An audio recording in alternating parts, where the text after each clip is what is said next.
ਸਤਿ ਸ੍ਰੀ ਅਕਾਲ ਦੋਸਤੋ, SDTV prime ਦੇ ਇਸ ਖਾਸ ਪ੍ਰੋਗਰਾਮ ਸਿੱਧੀ ਗੱਲ ਦੇ ਵਿੱਚ ਤੁਹਾਡਾ ਸਵਾਗਤ ਹੈ।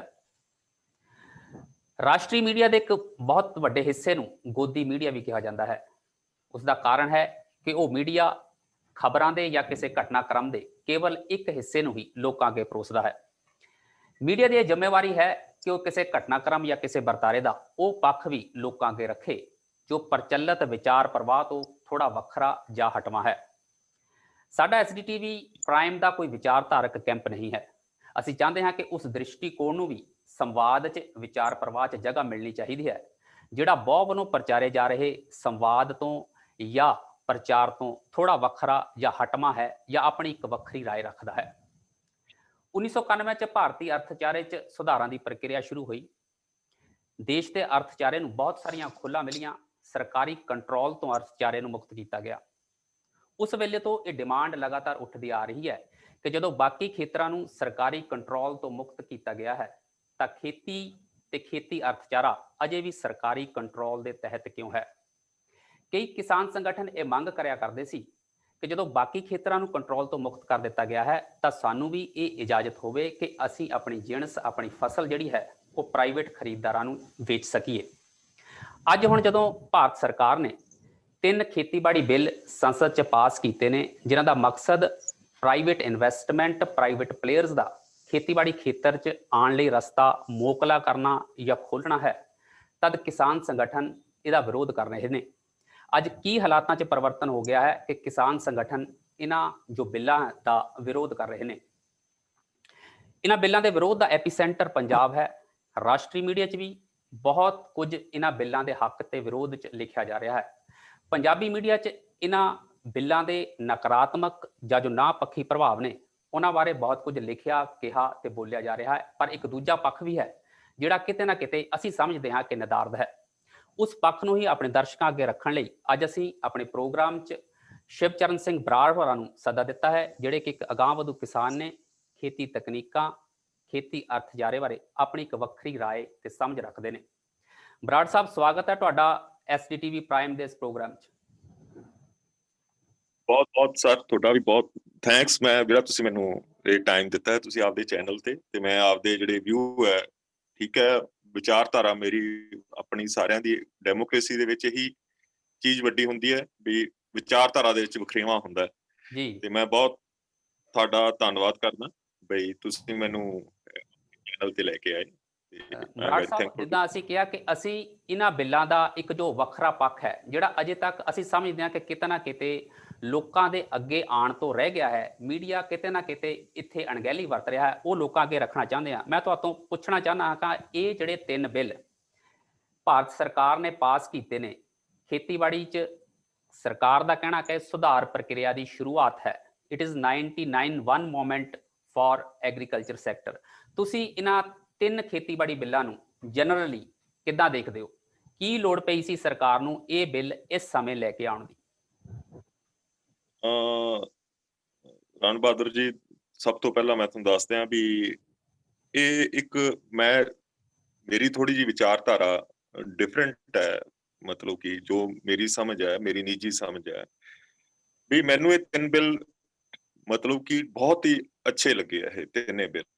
ਤੇ ਦੂਸਰੀ ਗੱਲ ਹੈ, ਜੇ ਉਹਦੇ ਵਿੱਚ ਪ੍ਰੈਜ਼ੈਂਟ ਅਮੈਂਡਮੈਂਟਸ ਜਿਹੜੀਆਂ ਗਵਰਨਮੈਂਟ ਕਰਨ ਜਾ ਰਹੀ ਹੈ ਤੇ ਉਹਦੇ ਨਾਲ ਇਹ ਉਸ ਤੋਂ ਵੀ ਜ਼ਿਆਦਾ ਵਧੀਆ ਹੋ ਜਾਣਗੇ। ਤੇ ਇਹ ਕਿਤੇ ਨਾ ਕਿਤੇ ਆਪਾਂ ਕਹਿ ਸਕਦੇ ਹਾਂ ਕਮਿਊਨੀਕੇਸ਼ਨ ਗੈਪ ਹੈ। ਇਹ ਮਤਲਬ ਸਮਝਾਉਣ ਦੇ ਵਿੱਚ ਕਿਤੇ ਕਮੀ ਆ ਗਈ ਹੈ ਇਹ, ਕਿਉਂਕਿ ਜਿਹੜਾ ਇਹ ਖੇਤੀ ਸੁਧਾਰਾਂ ਦਾ ਕੰਮ ਹੈ ਬੜਾ ਮਤਲਬ ਜੇ ਤੁਸੀਂ ਐਕਚੁਅਲ ਦੇ ਵਿੱਚ ਜਿੰਨੇ ਇਹ 3 ਬਿੱਲ ਵੇਖਣ 'ਚ ਆਪਾਂ ਨੂੰ ਸਿੰਪਲ ਲੱਗਦੇ ਆ, ਇਹ ਐਕਚੁਅਲ ਦੇ ਵਿੱਚ ਬੜੇ ਕੰਪਲਿਕੇਟਡ ਹੈ ਕਿ ਵੈਲ ਨੋਨ ਇਕਨੋਮਿਸਟ ਇਹਨਾਂ ਨੂੰ ਬਣਾਉਂਦੇ ਆ। ਬਈ ਕੋਈ ਉਹ ਸਧਾਰਨ ਵਰਡਸ ਨਹੀਂ ਕਹਿ ਸਕਦੇਗੇ ਤੇ ਪਰ ਇਹਨੂੰ ਆਪਾਂ ਸਾਦੇ ਸ਼ਬਦਾਂ ਦੇ ਵਿੱਚ ਜਾਂ ਆਪਾਂ ਕਹਿ ਸਕੀਏ ਵੀ ਕਿਸਾਨਾਂ ਦੇ ਲੈਂਗੁਏਜ ਦੇ ਵਿੱਚ ਸਮਝਾਉਣ ਦੇ ਵਿੱਚ ਕਿਤੇ ਨਾ ਕਿਤੇ ਸਰਕਾਰ ਦੀ ਅਣਗਹਿਲੀ ਰਹੀ ਹੈ, ਕਿਉਂਕਿ ਉਹਨਾਂ ਨੂੰ ਚਾਹੀਦਾ ਸੀਗਾ ਵੀ ਇਹ ਸਰਲ ਭਾਸ਼ਾ ਦੇ ਵਿੱਚ ਉਹਨਾਂ ਨੂੰ ਐਕਸਪਲੇਨ ਕਰਕੇ ਦੱਸਦੇ, ਕਿਉਂਕਿ ਬਿੱਲਾਂ ਦੇ ਵਿੱਚ ਕਈ ਬਹੁਤ ਵੱਡੀਆਂ ਚੀਜ਼ਾਂ ਹੈ। ਜਿਵੇਂ ਫੋਰ ਐਗਜ਼ਾਮਪਲ ਮੈਂ ਵੀ ਆਪਣੇ ਜਿਹੜੇ ਆਪਣਾ ਆਈਟੀ ਨਾਲ ਡੀਲ ਕਰਦੇ ਸੀਗੇ। ਜੀ ਇਹਨਾਂ ਦੇ ਵਿੱਚ ਇੱਕ ਸ਼ਬਦ ਹੈ ਇਲੈਕਟ੍ਰੋਨਿਕ ਪਲੇਟਫਾਰਮ। ਜੀ ਹੁਣ ਇਲੈਕਟ੍ਰੋਨਿਕ ਪਲੇਟਫਾਰਮ ਵੀ ਆਪ ਦੇ ਵਿੱਚ ਇੱਕ ਬਹੁਤ ਵੱਡਾ ਵਾਈਡ ਇਹਦੀ ਡੈਫੀਨੇਸ਼ਨ ਹੈ। ਜੀ ਹੁਣ ਵੇਖੋ ਤਾਂ ਇਲੈਕਟ੍ਰੋਨਿਕ ਪਲੇਟਫਾਰਮ ਆਪਾਂ ਪੜ੍ਹ ਲਿਆ ਤੇ ਚੱਲ। ਹੁਣ ਇਲੈਕਟ੍ਰੋਨਿਕ ਪਲੇਟਫਾਰਮ ਦੇ ਵਿੱਚ ਕੀ ਆ ਜਾਂਦਾ ਹੈ ਵੀ ਜਿੰਨੇ ਵੀ ਬਾਇਰਸ ਹੈ ਜੀ ਤੇ ਜਿੰਨੇ ਵੀ ਸੈਲਰਸ ਹੈ, ਉਹ ਤੁਹਾਡੇ ਕੀ ਹੈ ਇੱਕ ਪਲੇਟਫਾਰਮ ਦੇ ਉੱਤੇ ਆ ਜਾਣਗੇ। ਤੁਸੀਂ ਘਰੇ ਬੈਠੇ ਆਪਦੇ ਆਪਣਾ ਕੀ ਹੈ ਨੈਟ ਤੇ ਜਾਂ ਆਪਦੇ ਮੋਬਾਈਲ ਤੇ ਦੇਖ ਸਕਦੇ ਹੋ। ਫੋਰ ਐਗਜ਼ਾਮਪਲ ਹੁਣ ਸਾਡੀ ਮੰਡੀ ਦੇ ਵਿੱਚ, ਮੁਕਤਸਰ ਮੰਡੀ ਦੇ ਵਿੱਚ 300 ਆੜ੍ਹਤੀ ਹੈ ਜੀ ਤੇ ਮੈਂ ਹੱਦ 4 ਜਾਂ 5 ਨੂੰ ਜਾਣਦਾ। ਜੇ ਜੀ ਇਲੈਕਟ੍ਰੋਨਿਕ ਪਲੇਟਫਾਰਮ ਦੇ ਉੱਤੇ ਚਲੇ ਜਾਣਗੇ ਤਾਂ ਮੈਨੂੰ ਲੱਗਦਾ 30,000 ਆੜ੍ਹਤੀ ਮੈਂ ਆਪਦੇ ਘਰੇ ਬੈਠਾ ਦੇਖ ਸਕਦਾ। ਸੇਮ ਉਹੀ ਐਮਾਜ਼ਨ ਤੇ ਫਲਿੱਪਕਾਰਟ। ਹੁਣ ਐਮਾਜ਼ਨ ਤੇ ਜਿੰਨੀਆਂ ਚੀਜ਼ਾਂ ਆਪਾਂ ਖਰੀਦਣੀਆਂ ਤਾਂ ਨਹੀਂ ਹੁੰਦੀਆਂ ਗੀਆਂ, ਠੀਕ ਜੀ ਹੈ, ਨਾ ਹੀ ਇੰਨੀਆਂ ਚੀਜ਼ਾਂ ਇੱਕ ਥਾਂ ਤੇ ਸਟੋਰ ਹੋ ਜਾਂਦੀਆਂ। ਪਰ ਉਹ ਤੇ ਕੀ ਇਲੈਕਟ੍ਰੋਨਿਕ ਪਲੇਟਫਾਰਮ ਹੈ ਵੀ ਤੁਸੀਂ ਜਿੰਨੇ ਵੀ ਬਾਇਰਸ ਹੈ ਜਾਂ ਸੈਲਰਸ ਹੈ, ਜਿਵੇਂ ਪ੍ਰੋਡਿਊਸਰਸ ਵੀ ਆ ਗਏ ਵਿੱਚ। ਜੀ ਜਿਵੇਂ ਮੈਂ ਕੋਈ ਚੀਜ਼ ਇੱਕ ਪਾਰਟਿਕੂਲਰ ਪ੍ਰੋਡਿਊਸ ਕਰਦਾ, ਜੇ ਮਹਾਰਾਸ਼ਟਰ ਦੇ ਵਿੱਚ ਉਹ ਚੀਜ਼ ਕਿਸੇ ਨੂੰ ਪਸੰਦ ਹੋਵੇ ਤਾਂ ਮੈਂ ਇੱਥੋਂ ਟਰਾਂਸਪੋਰਟ ਕਰਕੇ ਭੇਜ ਸਕਦਾ। ਡੈਮੋਕ੍ਰੇਸੀ ਦਾ ਵਰਡ ਜੇ ਤੁਸੀਂ, ਮੈਂ ਤੁਹਾਨੂੰ ਦੱਸਾਂ ਵੀ ਇੱਕ ਸਾਰਾ ਜੌਨ ਸਟਿਊਅਰਟ ਮਿਲ, ਜੌਨ ਐਸ ਮਿਲ, ਉਹਨਾਂ ਜੀ ਦਾ ਮਤਲਬ ਕੀ ਹੈ? ਡੈਮੋਕ੍ਰੇਸੀ ਦਾ ਮਤਲਬ ਕੀ ਹੈ ਕਿ ਗਵਰਨਮੈਂਟ ਬਾਈ ਡਿਸਕਸ਼ਨਸ, ਵੀ ਡਿਸਕਸ ਕਰ ਲੈਂਦੇ ਇਹ ਪਹਿਲਾਂ। ਪਰ ਗਵਰਨਮੈਂਟ ਦੀ ਮਜਬੂਰੀ ਵੀ ਸੀਗੀ ਇਹ ਰਿਫਾਰਮ ਲਿਆਉਣੇ, ਕਿਉਂਕਿ ਇਹ 2002 ਤੋਂ ਚੱਲ ਰਿਹਾ ਸੀ ਇਹ ਪ੍ਰੋਸੈਸ ਤੇ ਬੜਾ ਹੀ ਲੇਟ ਹੋ ਚੁੱਕੇ ਸੀਗੇ ਇਹ। ਤੇ ਇਸ ਕਰਕੇ ਜੇ ਤਾਂ ਸਟੈਪ ਬਾਈ ਸਟੈਪ ਰਿਫਾਰਮਸ ਆਈ ਜਾਂਦੇ ਤਾਂ ਸਮੇਂ ਦੀਆਂ ਸਰਕਾਰਾਂ ਕਰੀ ਜਾਂਦੀਆਂ ਤਾਂ ਇਹ ਮਤਲਬ ਤਿੰਨੇ ਬਿੱਲ ਇਸ ਟਾਈਮ ਲਿਆਉਣ ਦੀ ਲੋੜ ਨਹੀਂ ਸੀ ਪੈਣੀਗੀ। ਪਰ ਕਿਉਂਕਿ ਸਟੇਟ ਸਬਜੈਕਟ ਸੀਗਾ ਇਹ ਤੇ ਸੈਂਟਰ ਗਵਰਨਮੈਂਟ ਆਪਦੀ ਐਡਵਾਈਜ਼ਰੀ ਦੇ ਭੇਜ ਦਿੰਦੀ ਸੀ, ਕੋਈ ਵੀ ਸਟੇਟ ਮੰਨਦੀ, ਆਲਮੋਸਟ ਕਿਸੇ ਨੇ ਮੰਨੀਆਂ ਹੀ ਨਹੀਂ ਸੀਗੀਆਂ ਐਡਵਾਈਜ਼ਰੀ। ਬੜੀਆਂ ਸੋਹਣੀਆਂ ਐਡਵਾਈਜ਼ਰੀ ਆਈਆਂ 2002 ਤੋਂ ਲੈ ਕੇ 2020 ਦੇ ਵਿੱਚ, ਪਰ ਬੜੀਆਂ ਘੱਟ ਮੰਨੀਆਂ। ਬਰਾੜ ਸਾਹਿਬ, ਜੇ ਸਰਕਾਰ ਇਸ ਦੀ ਤਰ੍ਹਾਂ ਇਹਨਾਂ ਕਾਨੂੰਨਾਂ ਨੂੰ ਲਿਆਉਣ ਦੀ ਪ੍ਰਕਿਰਿਆ ਨੂੰ ਆਪਾਂ ਇੱਕ ਪਾਸੇ ਛੱਡ ਦਈਏ, ਜਿੱਦਾਂ ਤੁਸੀਂ ਕਿਹਾ ਕਿ ਉਹ ਵਾਈਡ ਕੰਸਲਟੇਸ਼ਨ ਸਰਕਾਰ ਤੋਂ ਨਹੀਂ ਹੋਈ ਜਿਹੜੀ ਕਿ ਡੈਮੋਕ੍ਰੇਸੀ ਡਿਮਾਂਡ ਕਰਦੀ ਹੈ ਕਿ ਸਾਰੇ ਸਟੇਕ ਹੋਲਡਰਸ ਨੂੰ ਤੁਸੀਂ ਕੌਨਫੀਡੈਂਸ 'ਚ ਲੈਂਦੇ, ਉਹ ਚੀਜ਼ ਨੂੰ ਜੇ ਇੱਕ ਪਾਸੇ ਛੱਡ ਦਈਏ, ਤੁਸੀਂ ਪਹਿਲਾਂ ਕਿਹਾ ਕਿ ਇਹ ਬਿੱਲ ਨੂੰ ਤੁਸੀਂ ਬੜੇ ਐਜ਼ ਏ ਰਿਫਾਰਮਿਸਟ ਬਿੱਲ ਦੇਖਦੇ ਹੋ। ਜੇ ਆਪਾਂ ਸਪੈਸੀਫਿਕਲੀ 1 ਬਾਈ 1 ਇਹਨਾਂ ਬਿੱਲਾਂ ਦਾ ਜ਼ਿਕਰ ਕਰੀਏ ਤਾਂ ਜਿਹੜਾ agriculture produce market committee act 'ਚ ਹੈ, ਉਹਦੇ 'ਚ ਜਿਹੜਾ ਸੁਧਾਰ ਕੀਤਾ ਗਿਆ ਹੈ ਜਾਂ ਪ੍ਰਾਈਵੇਟ ਪਲੇਅਰਸ ਨੂੰ ਏਪੀਐਮਸੀ ਦੇ ਪੈਰਲਲ ਆਉਣ ਦੀ ਇਜਾਜ਼ਤ ਦਿੱਤੀ ਗਈ ਹੈ। ਕਿਸਾਨਾਂ ਦਾ ਖਦਸ਼ਾ ਇਹ ਹੈ ਕਿ ਜਦੋਂ ਏਪੀਐਮਸੀ ਦੇ ਪੈਰਲਲ ਪ੍ਰਾਈਵੇਟ ਪਲੇਅਰਸ ਆਣਗੇ, ਆਪਣੇ ਖਰੀਦ ਕੇਂਦਰ ਸਥਾਪਿਤ ਕਰਨਗੇ, ਤਾਂ ਹੌਲੀ ਹੌਲੀ ਸਰਕਾਰ ਜਿਹੜੀ ਹੈ ਉਹ ਏਪੀਐਮਸੀ ਨੂੰ ਇੱਕ ਤਰ੍ਹਾਂ ਡਿਫੰਕਟ ਕਰ ਦੇਗੀ, ਖਰੀਦ ਚੋਂ ਬਾਹਰ ਨਿਕਲ ਜਾਏਗੀ। ਕਿਸਾਨਾਂ ਦਾ ਇਹ ਖਦਸ਼ਾ ਕਿੰਨਾ ਕੁ ਜਾਇਜ਼ ਹੈ ਕਿ ਜਦੋਂ ਕੰਪੀਟੀਸ਼ਨ ਹੋਏਗਾ ਤੇ ਏਪੀਐਮਸੀ ਸਰਵਾਈਵ ਨਹੀਂ ਕਰ ਸਕੇਗੀ, ਖਤਮ ਹੋ ਜਾਏਗੀ, ਤੇ ਅਸੀਂ ਜਿਹੜਾ ਹੈ ਉਹ ਕਾਰਪੋਰੇਟਸ ਦੇ ਜਾਂ ਪ੍ਰਾਈਵੇਟ ਪਲੇਅਰ ਦੇ ਜਿਹੜੇ ਹੈ ਰਹਿਮੋ ਕਰਮ ਤੇ ਹੋ ਜਾਵਾਂਗੇ। ਜਿਹੜਾ ਏਪੀਐਮਸੀ ਐਕਟ ਹੈ ਰਾਨ ਜੀ ਬਹਾਦਰ ਜੀ, ਇਹ 150 ਸਾਲ ਪੁਰਾਣਾ ਹੈ ਆਪਣਾ। ਜੀ 150 ਸਾਲ ਹੋ ਗਏ ਹੈ ਇਸ ਐਕਟ ਬਣੇ ਹੋਏ ਤੇ ਜੀ ਇਹ ਕਲੋਨੀਅਲ ਸਿਸਟਮ ਰੂਲਰਸ ਨੇ ਆਪਦੇ ਵਾਸਤੇ, ਆਪਦੀ ਫੇਵਰ ਵਾਸਤੇ ਬਣਾਇਆ ਸੀ ਉਹਨਾਂ ਨੇ, ਕਿਉਂਕਿ ਉਹ ਕਾਟਨ ਸੀਗਾ ਸਾਰੇ ਇੰਡੀਆ ਦੇ ਵਿੱਚੋਂ, ਜਦੋਂ ਕਾਟਨ ਦਾ ਉਹ ਟ੍ਰੇਡ ਜ਼ਿਆਦਾ ਸੀਗਾ। ਆਪਦੀਆਂ ਉਹ ਇੰਗਲੈਂਡ ਦੇ ਜਾਂ ਮਾਨਚੈਸਟਰ ਜਾਂ ਜੋ ਵੀ ਜਿੱਥੇ ਉਹਨਾਂ ਦੀਆਂ ਫੈਕਟਰੀਆਂ ਸੀ ਉਹਨਾਂ ਨੂੰ ਫੀਡ ਕਰਦੇ ਸੀਗੇ। ਜੀ ਤੇ ਤੁਸੀਂ ਯਕੀਨ ਮੰਨਿਓ ਏਪੀਸੀ ਦੇ ਵਿੱਚ ਇੰਨਾ ਹੀ ਮੈਨੂਅਲ ਸਿਸਟਮ ਹੈ ਬਈ ਤੁਸੀਂ ਕੋਈ ਵੀ ਇਹਦੇ ਵਿੱਚ ਅਪਗ੍ਰੇਡੇਸ਼ਨ ਨਹੀਂ ਹੋਏਗੀ ਕੋਈ ਵੀ। ਮਤਲਬ ਕਿ ਜਦੋਂ ਤੱਕ ਤਾਂ ਮੈਂ ਹੀ ਸੁਰਤ ਸੰਭਾਲੀ ਹੈ ਕੋਈ 1980 ਤੋਂ ਜੀ 81 ਜਦੋਂ ਮੈਂ ਜਾਂਦਾ ਹੁੰਦਾ ਸੀਗਾ ਆਪਦੇ ਫਾਦਰ ਸਾਹਿਬ ਨਾਲ ਜਾਂ ਬਈ ਜੋ ਵੀ ਮੇਰੇ ਚਾਚਾ, ਜੀ ਵੀ ਆਪਾਂ ਇਹ ਕਹਿ ਦਈਏ ਵੀ ਫੜ ਬਣਾਤੇ ਲਾਈਟਾਂ, ਇਹ ਸੁਧਾਰ ਨਹੀਂ ਮੰਨਿਆ ਜਾਂਦਾ। ਸੁਧਾਰ ਦੀ ਸੈਂਸ ਵੀ ਤੁਸੀਂ ਯਕੀਨ ਮੰਨਿਓ ਸਰ ਵੀ ਇਹਦਾ ਕੋਈ ਦੇਖੋ, ਹਰ ਸਾਲ ਹੀ ਅਸੀਂ ਫਸਲ ਵੇਚਦੇ ਹਾਂ, ਹਰ ਸਾਲ ਹੀ ਮਤਲਬ ਇੱਕ ਡਾਟਾ ਬੈਂਕ ਹੋਣਾ ਚਾਹੀਦਾ ਵੀ ਕਿਹੜੇ ਵਿੱਚੋਂ ਵੀ ਕਿੰਨੀ ਫਸਲ ਆ ਰਹੀ ਹੈ। ਉਹ ਡਾਟਾ ਟੈਕਨੋਲੋਜੀ ਜਾਣ ਬੁੱਝ ਕੇ ਨਹੀਂ ਇੰਟਰੋਡਿਊਸ ਹੋਣ ਦਿੱਤੀ ਇਹਦੇ ਵਿੱਚ, ਕਿਉਂਕਿ ਆਪਦੇ ਆਪ ਨੂੰ ਇੰਨਾ ਫ੍ਰੇਜ਼ਾਈਲ, ਇੰਨਾ ਸੈਂਸਿਟਿਵ ਸਿਸਟਮ ਮੰਨਦੇ ਸੀ ਵੀ ਜੇ ਟੈਕਨੋਲੋਜੀ ਆ ਗਈ ਪਤਾ ਨਹੀਂ ਸਾਡੀ ਜਿਹੜੇ ਆਮਦਨ ਤੇ ਕਿੰਨਾ ਕੁ ਇਫੈਕਟ ਪੈ ਜਾਊਗਾ। ਤੇ ਪ੍ਰਾਈਵੇਟ ਸੈਕਟਰ ਨੇ ਕੀ ਹੁੰਦਾ ਵੀ ਦੇਖੋ ਉਹਨਾਂ ਨੂੰ ਸਮਝਾਉਣਾ ਚਾਹੀਦਾ ਸੀਗਾ। ਹੁਣ ਜਿਵੇਂ ਫਾਰਮਰਸ ਕਹਿ ਦਿੰਦੇ ਆ ਵੀ ਕੋਈ ਆਇਆ ਫਸਲ ਲੈ ਕੇ ਭੱਜ ਜੂਗਾ, ਪਰ ਆਪਾਂ ਉਹਨੂੰ ਸਰਕਾਰ ਨੂੰ ਦੱਸਣਾ ਚਾਹੀਦਾ ਸੀ ਉਹ ਕਿਵੇਂ ਭੱਜ ਜੂਗਾ, ਕਿਉਂਕਿ ਉਹਦੀ ਜਿਹੜੀ ਹੈਗੀ ਹੈ ਲਿਮਿਟ ਹੈਗੀ ਹੈ, ਵੀ ਬੈਂਕ ਲਿਮਿਟ ਹੋਊਗੀ, ਉਹ ਜਿਹੜਾ ਪੇ ਕਰੂਗਾ ਉਹ ਔਨ ਦੀ ਸੇਮ ਡੇ ਪੇ ਕਰੂਗਾ, ਤੁਹਾਡੇ ਅਕਾਊਂਟ 'ਚ ਉਸੇ ਸੇਮ ਡੇ ਪੈਸੇ ਆਉਣਗੇ ਤਾਂ ਉਹ ਚੱਲੂਗਾ। ਇਹ ਚੀਜ਼ਾਂ ਉਹਨਾਂ ਨੂੰ ਸਮਝਾਉਣ ਦੀ ਲੋੜ ਸੀ ਕਿ ਵੀ ਜਾਂ ਹੋਰ ਇਹ ਤੋਂ ਜ਼ਿਆਦਾ ਗਵਰਨਮੈਂਟ ਕਹਿ ਦਿੰਦੀ ਟਰਾਂਸਪੇਰੈਂਸੀ ਲੈ ਆਉਂਦੀ, ਵੀ ਜਿਹੜਾ ਪਰਸਨਸ ਖਰੀਦਦਾਰ ਦੇ ਵਿੱਚ ਆਊਗਾ ਉਹਦੀ ਅਸੀਂ ਬੈਂਕ ਲਿਮਿਟ, ਉਹਦੇ ਜਿਹੜੇ ਕੋਲੇ ਕੋਈ ਰਿਜ਼ਰਵ ਫੰਡ ਹੈ, ਉਹ ਅਸੀਂ ਉਹਨੂੰ ਡਿਸਪਲੇ ਕਰਾਂਗੇ। ਇਹ ਛੋਟੀਆਂ ਛੋਟੀਆਂ ਚੀਜ਼ਾਂ ਸੀਗੀਆਂ ਜਿਹੜੀਆਂ ਕੀ ਕਰਨੀਆਂ ਚਾਹੀਦੀਆਂ ਸੀ, ਜਿਹੜੇ ਫਾਰਮਰਸ ਦੇ ਸ਼ੰਕੇ ਦੂਰ ਕਰਦੇ। ਤੇ ਇਹ ਠੀਕ ਹੈ, APMC ਦੇ ਵਿੱਚ ਬਹੁਤ ਜ਼ਿਆਦਾ ਰਿਫਾਰਮ ਕਰਨ ਦੀ ਜ਼ਰੂਰਤ ਹੈ, ਪਰ ਇਹ ਰਿਫਾਰਮ ਰਣ ਬਹਾਦਰ ਜੀ ਵੇਖੋ ਪਿੱਛੇ ਜੇ ਕੀ ਸਿਸਟਮ ਆਇਆ ਜੀ ਬਈ ਗਵਰਨਮੈਂਟ ਆਫ ਇੰਡੀਆ ਨੇ ਵੀ ਕੰਟਰੀ ਦੇ ਵਿੱਚ ਇਹ ਲਾਗੂ ਕਰਨਾ ਚਾਹਿਆ, ਪਬਲਿਕ ਫਾਈਨੈਂਸ ਮੈਨੇਜਮੈਂਟ ਸਿਸਟਮ, ਜੀ ਪਬਲਿਕ ਫਾਈਨੈਂਸ PFMS।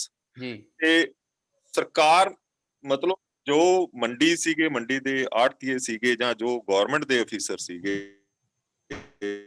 ਜਾਂ ਕੀ ਪਤਾ ਨਹੀਂ ਕਿੰਨਾ ਪ੍ਰੈਸ਼ਰ ਹੋਣਾ ਲਾਗੂ ਕਰਨ ਦੇ ਵਿੱਚ, ਸਿਰਫ ਲਾਗੂ ਕਰਨ ਦੇ ਵਿੱਚ 2 ਸਾਲ ਹਜੇ ਤੱਕ ਫੁੱਲ ਫਲੈਜ ਲਾਗੂ ਨਹੀਂ ਹੋਇਆਗਾ, ਉਹਦਾ ਬਹੁਤ ਜ਼ਿਆਦਾ ਵਿਰੋਧ ਕੀਤਾ।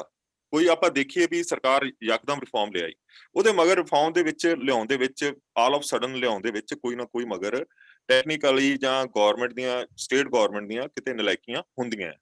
ਤੇ ਉਹ ਕਿਸੇ ਨੇ ਡਿਸਪਲੇ ਨਹੀਂ ਕੀਤਾ ਵੀ ਪਬਲਿਕ ਫਾਈਨੈਂਸ ਮੈਨੇਜਮੈਂਟ ਸਿਸਟਮ ਕੀ ਸੀਗਾ, ਵੀ ਜਿੰਨੇ ਜ਼ਿਮੀਂਦਾਰ ਸੀਗੇ ਉਹਨਾਂ ਦੇ ਖਾਤੇ ਅਪਲੋਡ ਕਰਨੇ ਸੀਗੇ। ਗਵਰਨਮੈਂਟ ਨੇ ਕੀ ਆਖਿਆ ਸੀ, ਜੋ ਅਸੀਂ ਕਣਕ ਖਰੀਦਾਂਗੇ, ਜੋ ਅਸੀਂ ਚੌਲ ਖਰੀਦਾਂਗੇ, ਉਹਦੀ ਪੇਮੈਂਟ ਉਸ ਪੋਰਟਲ ਦੇ ਉੱਤੇ ਜ਼ਿਮੀਂਦਾਰ ਦੇ ਉੱਤੇ ਸਿਰਫ ਉਹਨਾਂ ਨੇ ਇਹ ਲਿਖ ਦੇਣਾ ਸੀ ਇਹ ਜ਼ਿਮੀਂਦਾਰ ਹੈ ਤੇ ਇਹਦੇ ਖਾਤੇ 'ਚ ਅਸੀਂ ਪੈਸੇ ਪਾ ਦੇਣੇ ਸੀਗੇ, ਤੇ ਕਮਿਸ਼ਨ ਜਿਹੜਾ ਸੀਗਾ ਉਹ ਆੜਤੀਆਂ ਦੇ ਖਾਤੇ 'ਚ ਆਣਾ ਸੀਗਾ। ਇਹ ਬਹੁਤ ਟਰਾਂਸਪੇਰੈਂਸੀ ਸੀ, ਪਰ ਪੰਜਾਬ ਸਰਕਾਰ ਨੇ ਇਹਨੂੰ ਲਾਗੂ ਨਹੀਂ ਕੀਤਾ।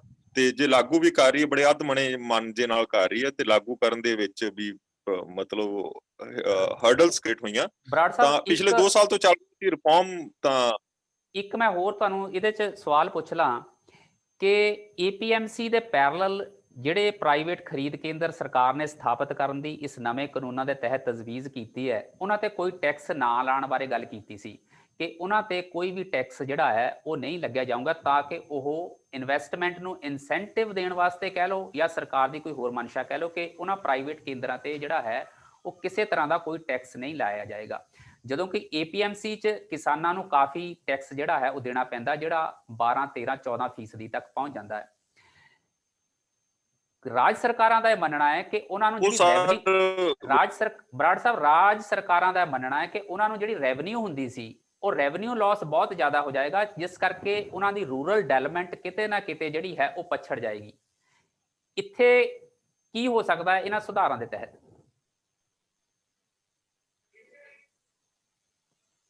ਦੇਖੋ ਰਣ ਬਹਾਦਰ ਜੀ, ਇੱਕ ਪਾਰਟਿਕੂਲਰ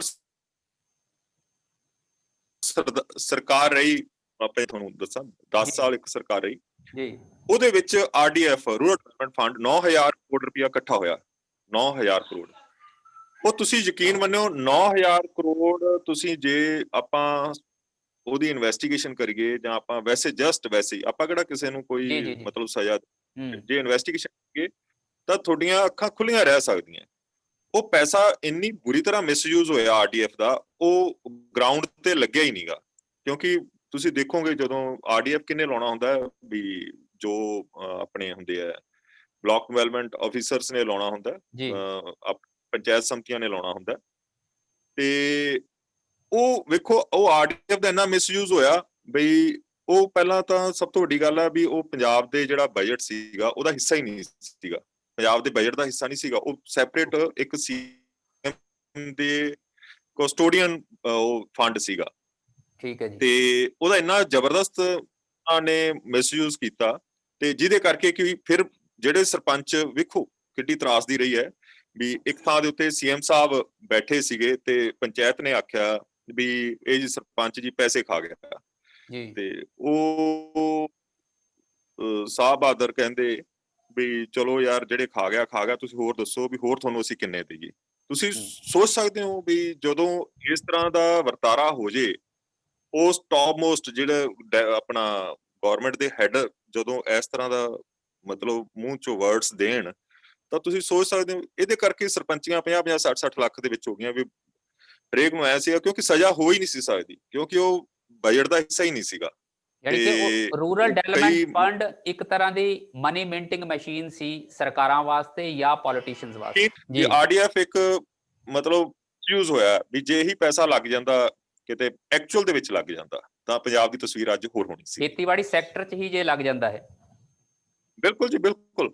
ਕਿਉਂਕਿ ਦੇਖਿਆ ਵੀ ਸਾਡੇ ਮਾਲਵਾ ਦੇ ਵਿੱਚ ਕੈਂਸਰ ਬੜਾ ਹੋਇਆ, ਜੀ ਬਹੁਤ ਜ਼ਿਆਦਾ ਪੋਲਿਊਸ਼ਨ ਸੀਗਾ ਇੰਡਸਟਰੀਜ਼ ਦਾ, ਤੇ ਜਿਹਦੇ ਕਰਕੇ ਵੀ ਉਹ ਇੰਡਸਟਰੀ ਉਹ ਨਹੀਂ ਸੀ, ਕੋਈ ਫੂਡ ਪ੍ਰੋਸੈਸਿੰਗ ਇੰਡਸਟਰੀ ਨਹੀਂ ਸੀਗੀ। ਇਹ ਜਿਹੜੀਆਂ ਲੁਧਿਆਣਾ ਤੇ ਜਲੰਧਰ ਦੀ ਬਹੁਤ ਪੁਰਾਣੀ ਇੰਡਸਟਰੀ ਸੀਗੀ, ਉਹਨਾਂ ਦੇ ਵਿੱਚ ਕੀ ਹੋਇਆ, ਪਾਣੀ ਆਈ ਗਿਆ ਤੇ ਕੈਂਸਰ ਹੋਇਆ। ਉਹ ਪਰਸਨਸ ਕੀ ਹੈ ਵੀ 2-2 ਲੱਖ ਰੁਪਏ ਪਿੱਛੇ ਡੀਸੀ ਸਾਹਿਬ ਕੋਲੇ ਬੜੀ ਭਕਾਈ ਕਰਿਆ ਕਰਨ, ਪਰ ਜੇ ਉਹੀ ਆਰਡੀਆ ਦੇ ਵਿੱਚੋਂ ਅਸੀਂ ਉਹਨਾਂ ਦਾ ਟ੍ਰੀਟਮੈਂਟ ਕਰਾਇਆ ਹੁੰਦਾ, ਕਈ ਪਰਸਨਸ ਜਾਂ ਕੋਈ ਅਸੀਂ 9,000 ਕਰੋੜ ਰੁਪਇਆ ਕੋਈ ਮਾੜੀ ਮੋਟੀ ਅਮਾਊਂਟ ਨਹੀਂ ਹੁੰਦੀ, ਇਹ ਬਹੁਤ ਵੱਡੀ ਬਹੁਤ ਜ਼ਿਆਦਾ ਅਮਾਊਂਟ ਹੈ। ਉਹ ਕਿਤੇ ਐਕਚੁਅਲ ਦੇ ਵਿੱਚ ਹੈਲਥ ਤੇ ਲੱਗ ਜਾਂਦਾ, ਕੱਲੀ ਹੈਲਥ ਤੇ ਲੱਗ ਜਾਂਦਾ, ਜਾਂ ਕਿਤੇ ਐਜੂਕੇਸ਼ਨ ਤੇ ਲੱਗ ਜਾਂਦਾ। ਅੱਜ ਸਾਨੂੰ ਉਹ ਅੱਜ ਪੰਜਾਬ ਦੀ ਦਸ਼ਾ ਤੇ ਦਿਸ਼ਾ ਦੋਵੇਂ ਹੀ ਬਹੁਤ ਬਿਹਤਰ ਹੋਣੀਆਂ ਸੀ। ਅੱਛਾ ਬਰਾੜ ਸਾਹਿਬ, ਦੂਜੇ ਆਪਾਂ ਇੱਕ ਜਿਹੜਾ ਬਿੱਲ ਹੋਰ ਆਇਆ ਹੈ ਕੰਟਰੈਕਟ ਫਾਰਮਿੰਗ ਦਾ ਬਿੱਲ ਇਹਨੂੰ ਕਿਹਾ ਜਾਂਦਾ, ਅਸਲ 'ਚ ਦਾ farmers empowerment and protection agreement on price assurance and farm services bill, ਜਿਹਨੂੰ ਕੰਟਰੈਕਟ ਫਾਰਮਿੰਗ ਦਾ ਕਿਹਾ। ਕੰਟਰੈਕਟ ਫਾਰਮਿੰਗ ਨੂੰ ਲੈ ਕੇ ਕਿਸਾਨਾਂ ਦੇ ਬਹੁਤ ਸਾਰੇ ਖਦਸ਼ੇ ਨੇ, ਜਦੋਂ ਕਿ ਜੇ ਸਿਧਾਂਤਕ ਤੌਰ ਤੇ ਅਸੀਂ ਦੇਖੀਏ ਕੰਟਰੈਕਟ ਫਾਰਮਿੰਗ ਜੋ ਮਾਰਕੀਟ ਦੀ ਫਲਕਚੁਏਸ਼ਨ ਹੈ ਉਹ ਤੋਂ ਦੋਹਾਂ ਨੂੰ ਨਿਜਾਤ ਦਿਵਾਉਂਦਾ ਹੈ, ਖਰੀਦਦਾਰ ਨੂੰ ਵੀ ਤੇ ਵੇਚਣ ਵਾਲੇ ਨੂੰ ਵੀ। ਕੰਟਰੈਕਟ ਫਾਰਮਿੰਗ ਮੈਂ ਅੱਜ ਵੀ ਪੜ੍ਹਦਾ ਸੀ, ਬਹੁਤ ਚਿਰ ਤੋਂ ਪੰਜਾਬ 'ਚ ਵੀ ਤੇ ਦੇਸ਼ 'ਚ ਪ੍ਰਚਲਿਤ ਹੈ, ਰਿਲਾਇੰਸ ਵੀ ਕਰ ਰਿਹਾ, ITC ਵੀ ਕਰ ਰਿਹਾ, ਹੋਰ ਬਹੁਤ ਸਾਰੇ ਕਰ ਰਿਹਾ। ਇਹ ਕਿਸਾਨਾਂ ਦਾ ਖਦਸ਼ਾ ਕਿੰਨਾ ਕੁ ਜਾਇਜ਼ ਹੈ ਕਿ ਕੰਟਰੈਕਟ ਫਾਰਮਿੰਗ ਨਾਲ ਜਿਹੜਾ ਹੈ ਕਾਰਪੋਰੇਟਸ ਉਹਨਾਂ ਦੀ ਜ਼ਮੀਨ ਲੈ ਲੈਣਗੇ, ਉਹਨਾਂ ਦੀ ਜ਼ਮੀਨਾਂ ਤੇ ਕਬਜ਼ੇ ਕਰ ਲੈਣਗੇ। ਕੰਟਰੈਕਟ ਫਾਰਮਿੰਗ ਦਾ ਸਿਧਾਂਤਕ ਤੌਰ ਤੇ ਕੀ ਫਾਇਦਾ ਹੁੰਦਾ ਹੈ ਦੋਹਾਂ ਪਾਰਟੀਆਂ ਨੂੰ, ਉਹਨਾਂ ਦੀ ਰਿਸਕ ਰਿਵਾਰਡ ਰੇਸ਼ੋ ਕਿਸ ਤਰ੍ਹਾਂ ਘਟਦੀ ਹੈ, ਇਹ ਸਮਝਾ ਸਕਦੇ ਤੁਸੀਂ ਸਾਡੇ ਦਰਸ਼ਕਾਂ ਨੂੰ?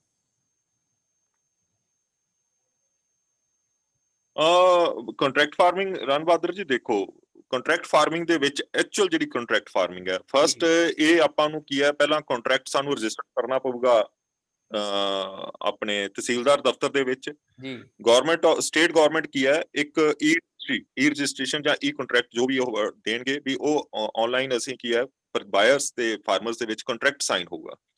ਕੰਟਰੈਕਟ ਕੀ ਹੁੰਦਾ ਐਕਚੁਅਲ ਦੇ ਵਿੱਚ? ਕੰਟਰੈਕਟ ਹੁੰਦਾ ਵੀ ਅਸੀਂ ਕੰਟਰੈਕਟ ਕਰ ਲੈਨੇ ਕਿਸੇ ਪਰਸਨ ਨਾਲ, ਉਹਨੇ ਹੀ ਸੀਡ ਦੇਣਾ ਹੁੰਦਾ, ਉਹਨੇ ਹੀ ਪੈਸਟੀਸਾਈਡ ਦੇਣੀ ਹੁੰਦੀ ਹੈ, ਉਹਨੇ ਹੀ ਆਪਣੀਆਂ ਨਿਊਟ੍ਰੀਐਂਟਸ ਦੇਣੇ ਹੁੰਦੇ ਆ, ਉਹਨੇ ਹੀ ਮਸ਼ੀਨਰੀ ਦੇਣੀ ਹੁੰਦੀ ਹੈ ਤੇ ਉਹਨੇ ਹੀ ਪਰਚੇਸ ਕਰਨੀ ਹੁੰਦੀ ਹੈ। ਮਤਲਬ ਸਾਰਾ ਕੰਮ ਕੰਟਰੈਕਟ ਵਿੱਚ ਅਸੀਂ ਫਾਰਮਰ ਨੇ ਕਰਨਾ, ਸੋਇਲ ਦੇਣੀ ਹੈ ਤੇ ਉਹਦੇ ਉੱਤੇ ਆਪਦੀ ਪ੍ਰੈਕਟਿਸ ਕਰਨੀ ਹੈ, ਤੇ ਇਹ ਰਜਿਸਟਰਡ ਹੁੰਦੇ ਆ।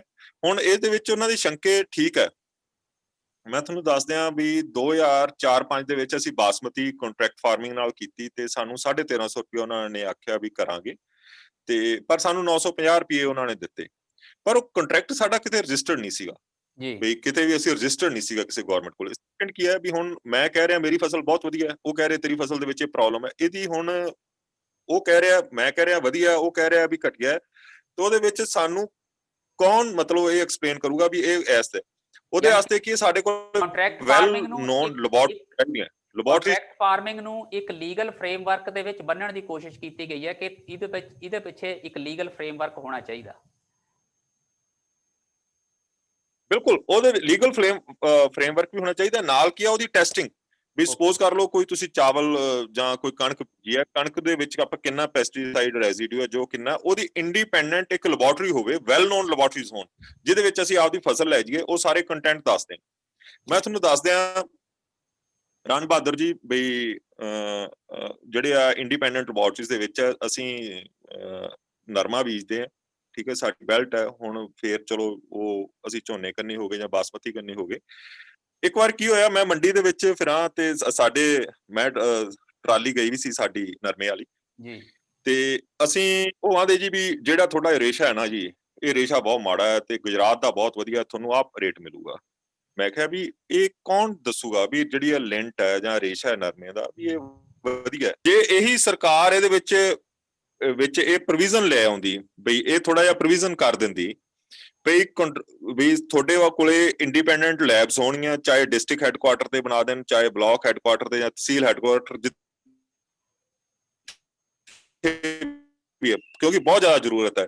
ਜੇ ਆਪ ਵੀ ਸੀਡ ਚੈੱਕ ਕਰ ਲਈਏ ਵੀ ਵਾਕਈ ਇਹ ਸੀਡ ਇਸ ਕੁਆਲਿਟੀ ਦਾ, ਜਿੱਥੇ ਪੈਸਟੀਸਾਈਡ ਦੀ ਵੀ ਟੈਸਟਿੰਗ ਹੋਵੇ ਵੀ ਪੈਸਟੀਸਾਈਡ ਵਾਕਿਆ ਹੀ ਇਹ ਕੰਟੈਂਟ ਸਹੀ ਹੈ, ਕੋਈ ਫੇਕ ਤਾਂ ਨਹੀਂਗਾ ਜਾਂ ਕੋਈ ਡਿਲੂਟ ਤਾਂ ਨਹੀਂ ਗੀ, ਫੰਗੀਸਾਈਡ ਵੀ ਠੀਕ ਹੈ, ਮਿਨਰਲ ਨਿਊਟ੍ਰੀਐਂਟਸ ਵੀ ਅਸੀਂ ਚੈੱਕ ਕਰਵਾ ਸਕਦੇ ਹੋਈਏ ਇੰਡੀਪੈਂਡੈਂਟ ਵੀ ਹਾਂਜੀ ਵੀ ਇਹ ਕੰਟਰੈਕਟ ਫਾਰਮਿੰਗ ਦੇ ਵਿੱਚ ਵੀ ਜੇ ਅਸੀਂ ਵੈਸੇ ਵੀ ਜਿੰਨਾ ਚਿਰ ਜੋ ਪ੍ਰੋਡਿਊਸ ਜੋ ਅਸੀਂ ਇਨਪੁਟ ਸਾਡੇ ਕੋਲੇ ਜੋ ਸਾਨੂੰ ਜਿਹੜਾ ਵੀ ਹੈ ਸ਼ੌਪਕੀਪਰ ਦੇ ਰਿਹਾ, ਅਸੀਂ ਉਹਨੂੰ ਚੈੱਕ ਨਹੀਂ ਕਰਵਾ ਸਕਦੇ।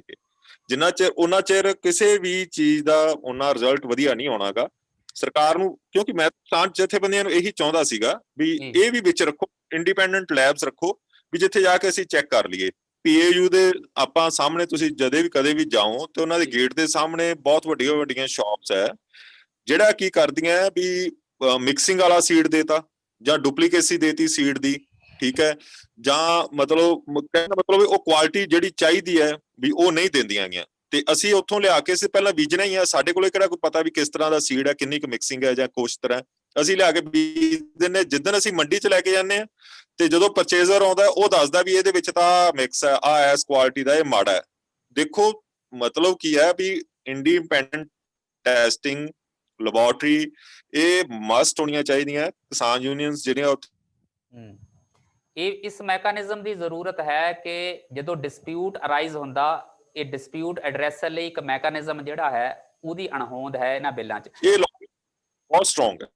ਅੱਛਾ ਸਰ, ਇੱਕ ਹੋਰ ਹੈ ਜਿਹੜਾ ਐਸੈਂਸ਼ੀਅਲ ਕਮੋਡਿਟੀ ਐਕਟ 'ਚ ਸੰਸ਼ੋਧਨ ਕੀਤਾ ਗਿਆ, ਅਮੈਂਡਮੈਂਟ ਕੀਤਾ ਗਿਆ। ਇਹ 3 ਬਿੱਲਾਂ 'ਚ ਇੱਕ ਬਿੱਲ ਹੈ ਕਿ ਐਸੈਂਸ਼ੀਅਲ ਕਮੋਡਿਟੀ ਐਕਟ 'ਚ ਜਿਹੜਾ ਹੈ ਉਹ ਸੰਸ਼ੋਧਨ ਕੀਤਾ ਗਿਆ।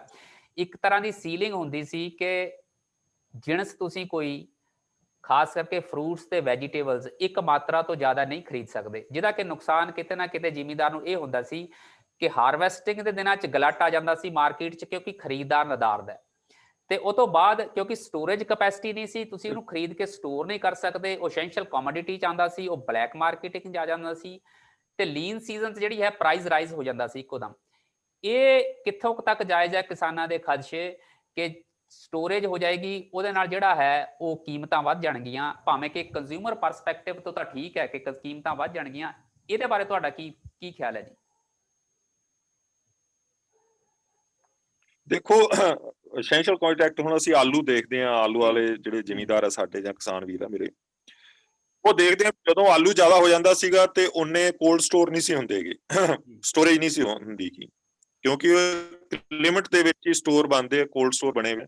ਤੇ ਉਹ ਕੀ ਕਰਾਂ ਫਿਰ ਸਿਫਾਰਸ਼ਾਂ ਨਾਲ ਅਸੀਂ ਕੋਲਡ ਸਟੋਰ ਦੇ ਵਿੱਚ ਵੀ ਜੋ ਵੀ ਹੈ ਉਹ ਸਿਫਾਰਸ਼ਾਂ ਨਾਲ ਜਾਂ ਮਿਨਿਸਟਰਾਂ ਦੀ ਸਿਫਾਰਸ਼ਾਂ ਨਾਲ, ਅਫਸਰਾਂ ਦੀ ਸਿਫਾਰਸ਼ਾਂ ਨਾਲ ਕੋਲਡ ਸਟੋਰ ਦੇ ਵਿੱਚ ਸਪੇਸ ਲੈਂਦੇ ਸੀਗੇ। ਪਰ ਜਿਹੜਾ ਐਸੈਂਸ਼ੀਅਲ ਕਮੋਡਿਟੀ ਐਕਟ ਹੈ ਇਹ ਗਵਰਨਮੈਂਟ ਨੇ ਆਪਦੇ ਵਾਸਤੇ ਲੈ ਕੇ ਆਏ ਆ। ਹੁਣ ਤੁਸੀਂ ਦੇਖਿਆ ਹੀ ਹੋਣਾ ਵੀ ਪੰਜਾਬ ਦੇ ਵਿੱਚ ਓਪਨ ਪਲੈਂਥਾਂ ਦੇ ਵਿੱਚ ਕਣਕ ਪਈ ਹੈ, ਝੋਨਾ ਪਿਆ, ਠੀਕ ਹੈ। ਹੁਣ ਆ ਸਰਦੀ ਦਾ ਮੌਸਮ ਆ ਗਿਆ, ਉਦੋਂ ਬਾਅਦ ਗਰਮੀ ਆ ਜੂਗੀ, ਇਹ ਓਪਨ ਪਿਆ। ਉਹਨਾਂ ਦੇ ਉੱਤੋਂ ਕੀ ਤਰਪਾਲਾਂ ਲਾ ਦਿੰਦੇ ਆ ਜਦੋਂ ਤਾਂ ਆ ਮੋਇਸਚਰ, ਜਿਵੇਂ ਹੁਣ ਕਣਕ ਹੈ, ਕਣਕ ਦੇ ਉੱਤੋਂ ਮੋਇਸਚਰ ਉਹਨੂੰ ਗੇਨ ਕਰਨ ਵਾਸਤੇ ਉਹਦੇ ਉੱਤੋਂ ਤਰਪਾਲਾਂ ਲਾ ਦੇਣਗੇ, ਚੌਲਾਂ ਦੇ ਉੱਤੋਂ ਤਰਪਾਲਾਂ ਲਾ ਦੇਣਗੇ। ਇਹ ਮਤਲਬ ਤੁਸੀਂ ਸੋਚ ਸਕਦੇ ਹੋ ਵੀ ਕਿੰਨਾ ਪੂਅਰ ਸਿਸਟਮ ਹੈ।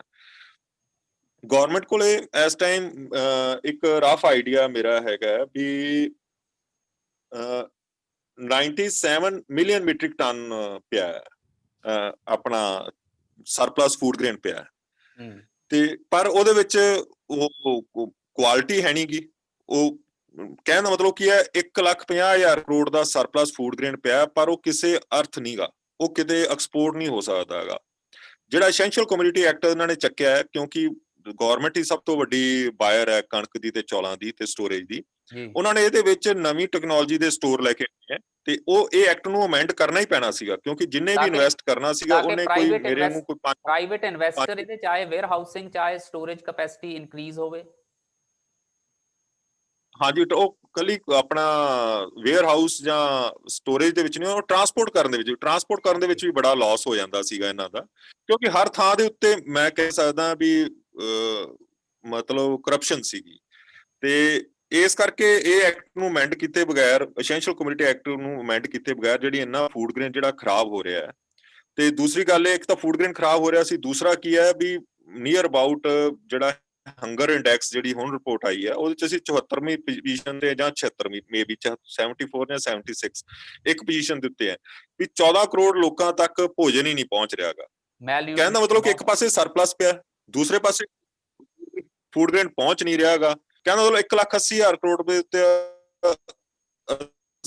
80,000 ਕਰੋੜ ਦਾ ਫੂਡ ਗ੍ਰੇਨ ਪੂਅਰ ਕੁਆਲਿਟੀ ਦੇ ਵਿੱਚ ਜਿਹੜਾ ਲਾਇਬਿਲਿਟੀ ਹੈ ਸਰਕਾਰ ਦੇ ਉੱਤੇ। ਇਸ ਕਰਕੇ ਇਹਦੇ ਨਾਲ ਜੁੜਿਆ ਹੋਇਆ ਸਵਾਲ ਇੱਕ ਹੋਰ ਹੈ ਜਿਹੜਾ ਕਿ ਡਾਈਵਰਸਿਫਿਕੇਸ਼ਨ ਨਾਲ ਵੀ ਸੰਬੰਧ ਰੱਖਦਾ ਹੈ। ਤੁਸੀਂ ਕਿਹਾ ਕਿ ਉਹ ਐਕਸਪੋਰਟੇਬਲ ਨਹੀਂ ਹੈ, ਜਿਹੜਾ ਫੂਡ ਗ੍ਰੇਨਸ ਸਾਡੇ ਜਿਹੜਾ ਹੈ ਸਟਾਕ 'ਚ ਪਿਆ ਹੈ।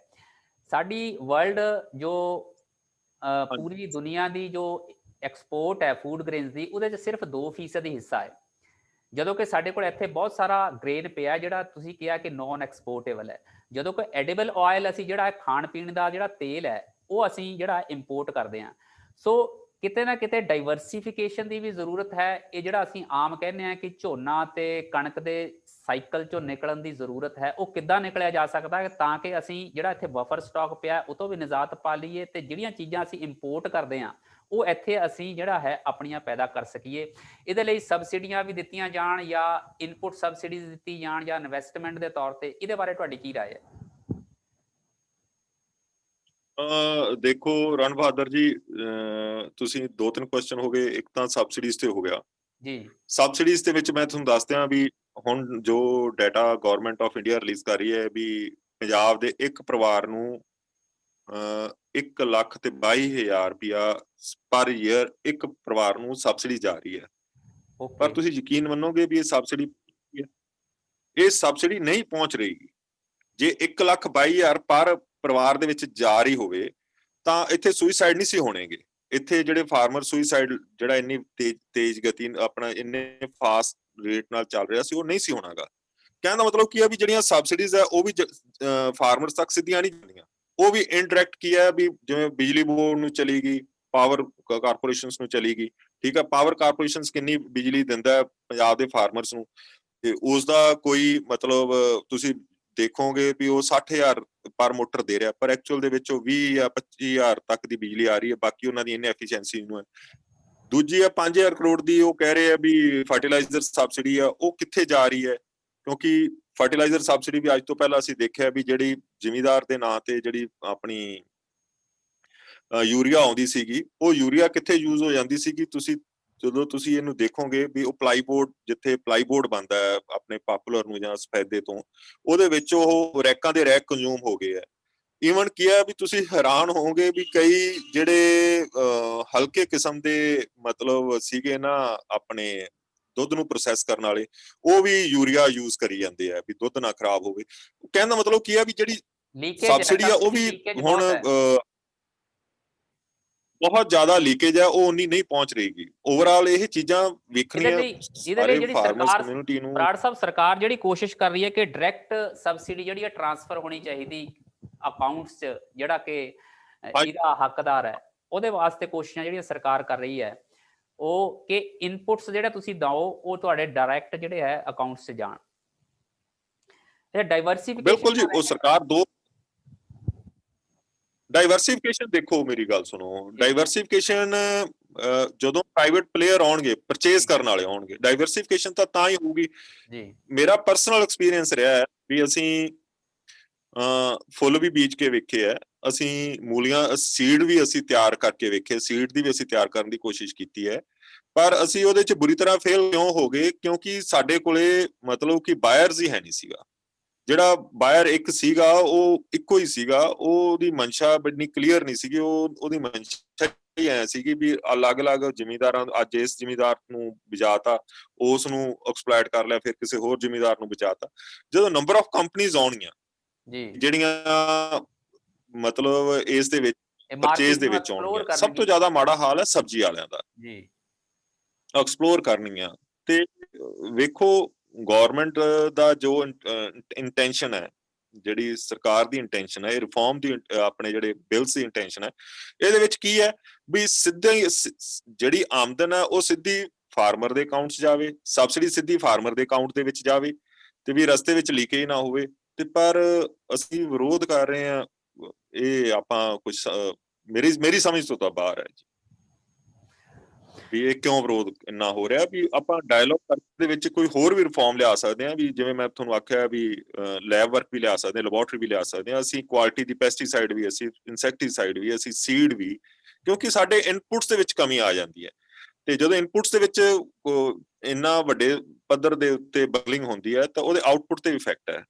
ਤੇ ਦੂਜੀ ਕੀ ਗੱਲ ਹੈ, ਤੁਸੀਂ ਦੇਖਿਆ ਹੀ ਹੋਣਾ ਵੀ ਕਹਿ ਰਹੇ ਆ ਵੀ ਬਿਹਾਰ ਤੋਂ ਇੰਨਾ ਝੋਨਾ ਆ ਗਿਆ ਜੀ, ਤੇ ਉਹ ਸਾਡੀ ਜਿਹੜੀ ਆਊਟਪੁੱਟ ਹੈ, ਇੱਕ ਪਾਸੇ ਤਾਂ ਇਨਪੁੱਟ ਦੇ ਵਿੱਚ ਇੰਨੀਆਂ ਕਮੀਆਂ ਤੇ ਆਊਟਪੁੱਟ ਅਸੀਂ ਕਿੱਥੋਂ ਸ਼ੋ ਕਰ ਰਹੇ ਹਾਂ, ਬਿਹਾਰ ਦੇ ਉੱਤੇ ਝੋਨਾ ਲਾ ਕੇ ਵੀ 202 ਲੱਖ ਮੀਟ੍ਰਿਕ ਟਨ ਹੋ ਗਿਆ ਜੀ, ਜਿਹੜਾ ਕਿ 40 ਲੱਖ ਮੀਟ੍ਰਿਕ ਟਨ ਉਧਰੋਂ ਬਾਹਰੋਂ ਆਇਆ। ਇਹ ਕੋਈ ਪਹਿਲੀ ਵਾਰੀ ਨਹੀਂ ਆਇਆ, ਪਿਛਲੇ ਸਾਲ ਇਹਨਾਂ ਦੇ ਡਾਟਾ ਹੀ ਬੋਲਦੇ ਆ ਆਪਣੇ ਫੂਡ ਸਪਲਾਈ ਡਿਪਾਰਟਮੈਂਟ ਦੇ 12 ਲੱਖ ਮੀਟ੍ਰਿਕ ਟਨ ਆਇਆ।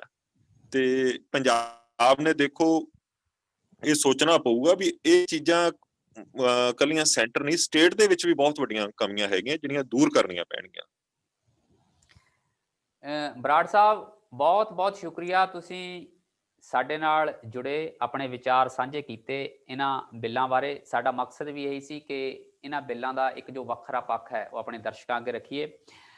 ਫੇਰ ਤੁਹਾਡੇ ਨਾਲ ਮੁਲਾਕਾਤ ਕਰਾਂਗੇ, ਫੇਰ ਕਿਸੇ ਨਾ ਕਿਸੇ ਮੁੱਦੇ ਤੇ ਜਿਹੜਾ ਹੈ ਖੇਤੀਬਾੜੀ ਨਾਲ ਸੰਬੰਧਿਤ ਕਿਸੇ ਮੁੱਦੇ ਤੇ ਤੁਹਾਡੇ ਵਿਚਾਰ ਜਾਣਾਂਗੇ। ਦੋਸਤੋ, ਇਹ ਸ਼ਿਵਚਰਨ ਸਿੰਘ ਬਰਾੜ ਸੀ ਜਿਹੜੇ ਕਿ ਅਗਾਂਹਵਧੂ ਕਿਸਾਨ ਨੇ, ਖੇਤੀ ਤਕਨੀਕਾਂ ਬਾਰੇ ਤੇ ਖੇਤੀ ਦੀ ਜੋ ਅਰਥ ਵਿਵਸਥਾ ਹੈ ਉਹਦੇ ਬਾਰੇ ਡੂੰਘੀ ਸਮਝ ਰੱਖਦੇ ਨੇ। ਹੁਣ ਸਾਡਾ ਸਮਾਂ ਸਮਾਪਤ ਹੁੰਦਾ ਹੈ, ਇਜਾਜ਼ਤ ਦਿਓ, ਨਮਸਕਾਰ।